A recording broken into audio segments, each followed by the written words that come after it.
Unintentional accidents related to poison control, choking hazards, and drowning are just some of the major issues facing children worldwide.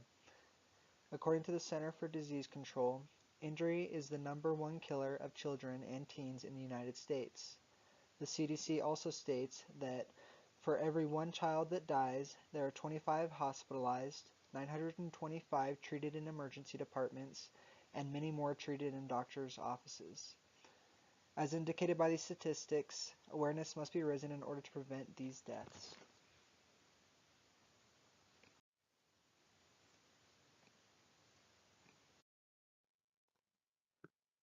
According to the Childhood Injury, Morbidity, and Mortality U.S. Fact Sheet, drowning is the #1 cause of death for children ages 1 to 4, the second greatest cause of death in ages 5 through 14, and the third greatest cause of death in children under the age of 1.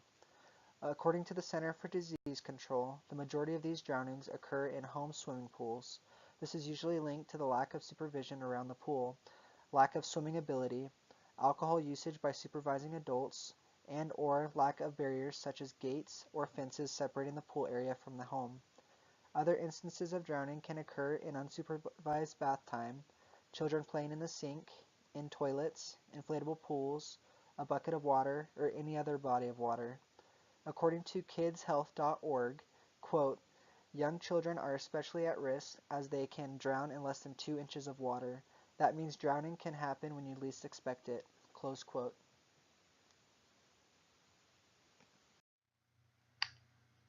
There are many ways to prevent drowning. Make sure all of your bathtubs are drained immediately following use. Wading pools are drained when not in use. Life vests are used appropriately based on size and weight and are used around all bodies of water. Having the knowledge and skill set that you learn in CPR is also very valuable in the event there is a near drowning. And the major thing with preventing drowning is constant supervision. Children should not be unsupervised in bathtubs, wading pools, or around any body of water because of the risk associated with drowning. According to the New York State Department of Health, choking is the 4th leading cause of unintentional death in children under the age of 5. Choking can be caused by foods such as hot dogs, popcorn, and candy, but can also be caused by toys and household items such as latex balloons, coins, marbles, erasers, and safety pins. The New York Department of Health also states that at least one child dies from choking on food every 5 days in the U.S., and more than 10,000 children are taken to the hospital emergency room each year for food choking injuries. In order to prevent choking, it is important to cut up food into small bite-sized pieces. Provide plenty of fluid at all meal times and with snacks. Small toys that fit through the center of a toilet paper roll are choking hazards and should be kept away from all small children. And once again, constant supervision is necessary to prevent this accident. Although poisoning can occur in all age groups, it is young children, 6 years old and under, who are at the highest risk for unintentional injury or death due to improper poison control. The National Capital Poison Center 2014 national data indicates that the highest instances of poisoning occurred in 1 and 2-year-olds, and that children younger than 6 years old comprise nearly half of poisoning exposures at 48%, followed by adults at 38%, and teens at 7%. Common substances that cause poisoning in young children included cosmetics and personal care products, cleaning substances, analgesics, foreign bodies such as toys, topical preparations, vitamins, and the list continues.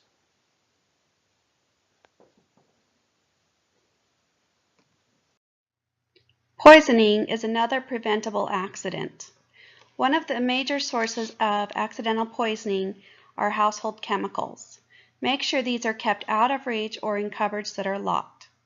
On all medications, prescription and over-the-counter, make sure they have child-proof safety caps on them. Research the best way to dispose of medications that is allowed by your state or county, and get rid of all medications that are expired.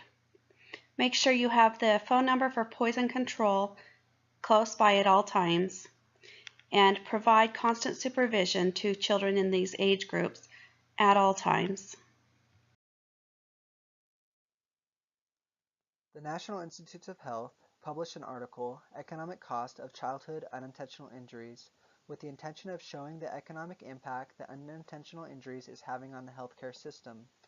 According to this article, the total hospital cost for patients younger than 20 years in 2003 was $9,550,704 with the mean cost of $8,651 per case. The NIH goes on to state, quote, "The burden of unintentional injuries among children is considerable all over the world, inflicting great economic losses on society, ranging from $516,938 to $9,550,704 per year, and $4 to $1,856 per case, and 7.8 to 17.2 days length of stay per case." Close quote.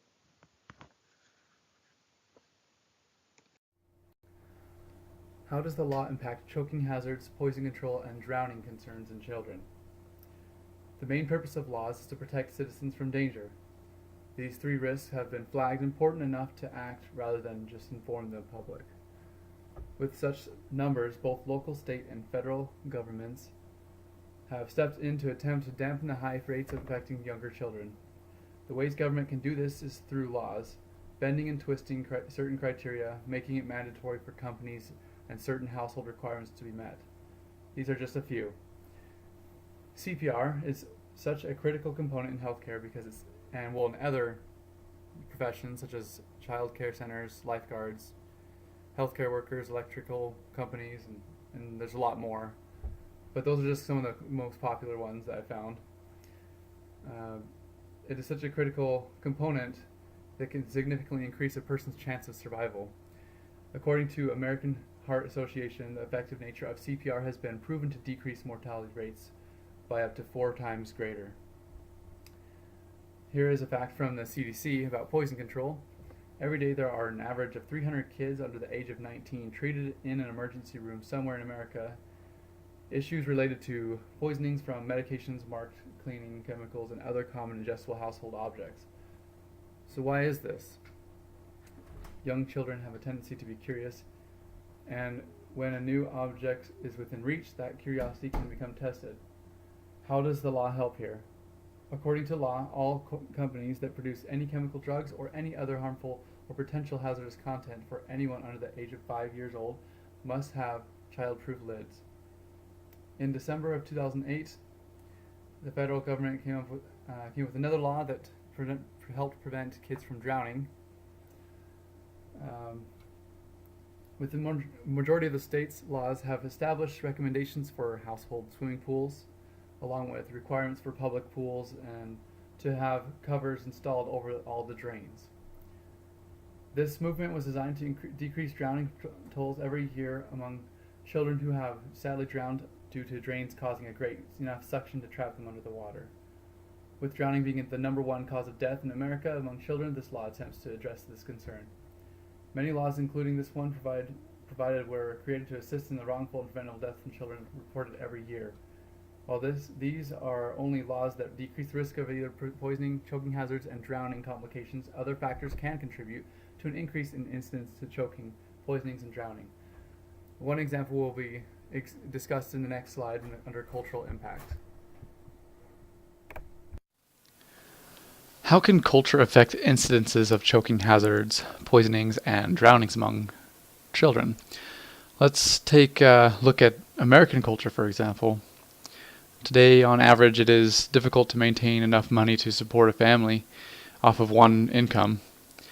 A long time ago, it was customary for the men to go out and work to provide for family, while the women stay home and raise and nurture the children. Now, according to the Department of Labor, in 2015, 60.6% of married couple families, both the parents have a job. Growing up, both of my parents were even working.